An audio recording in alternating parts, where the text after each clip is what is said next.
सभी भगवत प्रेमियों को हमारी राधे राधे। मानव जीवन का सर्वोत्कृष्ट फल सत्संग श्री भक्तमाल कथा के माध्यम से हमें मिलने जा रहा है। श्री भक्तमाल कथा के प्रधान श्रोता हमारे श्री प्रिया प्रीतम जी हैं। उनके श्री चरणों में प्रणाम करते हुए आइए आज के भक्त चरित्र का श्रवण करें। महर्षि मुद्गल नामक ऋषि कुरुक्षेत्र में रहते थे। वे बड़े धर्मात्मा, जितेंद्रिय, भगवत भक्त एवं सत्य वक्ता थे। किसी की भी निंदा नहीं करते थे। बड़े कर्मनिष्ठ एवं महात्मा थे। ये श्लोंच वृत्ति से अपने जीवन निर्वाह करते थे।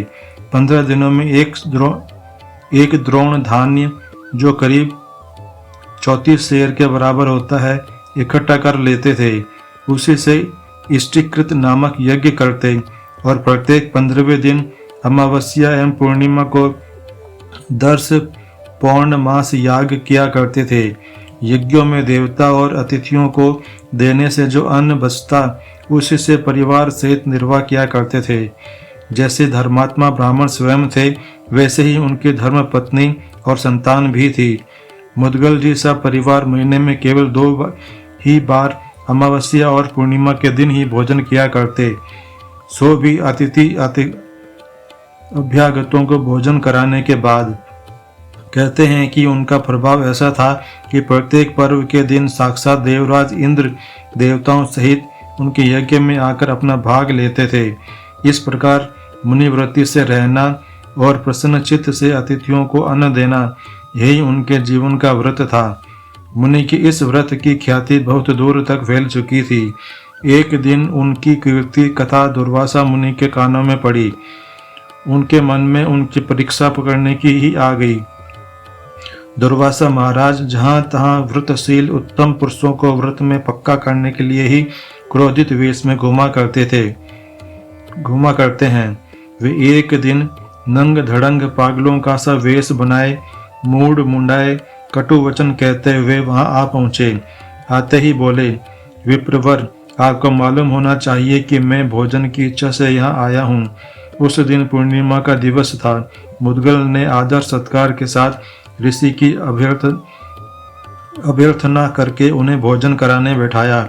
उन्होंने अपने भूखे अतिथि को बड़ी श्रद्धा से भोजन परोसकर जिमाया। मुनि भूखे तो थे ही, श्रद्धा से प्राप्त हुआ वह अन्न उन्हें बड़ा सरस भी लगा। वे बात की बात में रसोई में बना हुआ सब कुछ जीम गए।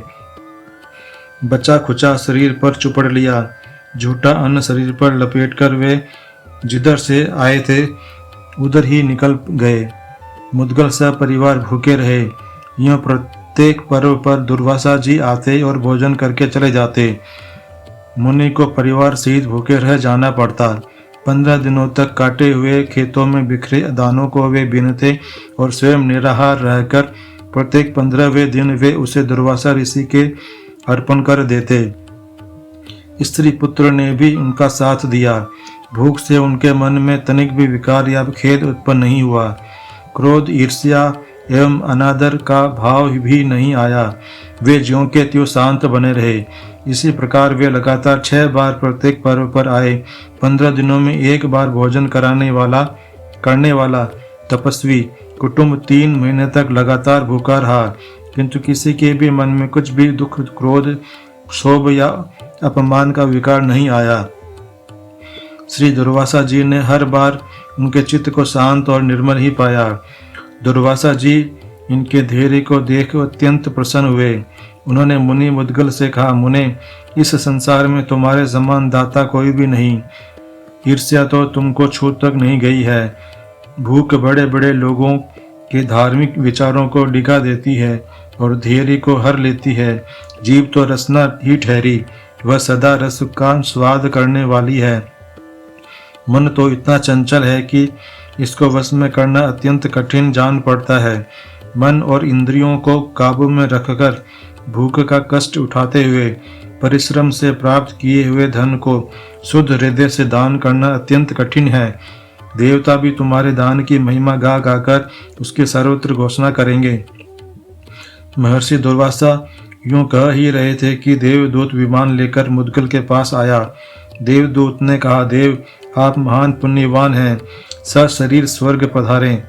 देवदूत की बात सुनकर महर्षि ने उससे कहा, देवदूत, सत्पुरुषों में 7 पग एक साथ चलने से ही मित्रता हो जाती है। अतः मैं आपसे जो कुछ पूछूं उसके उत्तर में जो सत्य और हितकर हो वही बतलाएं। मैं आपकी बात सुनने के बाद ही अपना कर्तव्य निश्चित करूंगा। देवदूत, मेरा प्रश्न यह है कि स्वर्ग में क्या सुख और क्या दुख है? देवदूत ने महर्षि मुद्गल के उत्तर में स्वर्गलोक एवं उससे भी ऊपर के भोग में लोगों के सुखों का वर्णन किया। तत्पश्चात वहाँ का सबसे बड़ा दोष यही बताया कि वहाँ से एक न एक दिन पतन हो ही जाता है। ब्रह्मलोक पर्यंत सभी लोकों में पतन का भय जीव को सदा बना रहता है। वह कहने लगे कि सुखद ऐश्वर्य का उपभोग करके उससे निम्न स्थानों में गिरने वाले प्राणियों को जो असंतोष और वेदना होती है उसका वर्णन करना कठिन है। यह सुनकर महर्षि मुद्गल ने देवदूत को विधि पूर्वक नमस्कार किया तथा उन्हें अत्यंत प्रेम से यह कहकर लौटा दिया, हे देवदूत, मैं तो उस विनाश रहित परम धाम को ही प्राप्त करूंगा जिसे प्राप्त कर लेने पर शोक, व्यथा, दुखों की आत्यंतिक निवृत्ति और परमानंद की प्राप्ति हो जाती है। देवदूत उनसे यह उत्तर पाकर उनकी बुद्धिमत्ता की प्रशंसा करता हुआ लौट गया एवं तत्पश्चात मुनि मुद्गल स्तुति, निंदा, स्वर्ण तथा मिट्टी में समभाव रखते हुए ज्ञान, वैराग्य तथा भगवत भक्ति के साधन से अविनाशी भगवत धाम को प्राप्त हुए। आज के हमारे भक्त चरित्र का वर्णन इतना ही। कल हम एक नए भक्त चरित्र के साथ श्री प्रिया प्रीतम जी के समक्ष प्रस्तुत होंगे। आपको हमारी राधे राधे।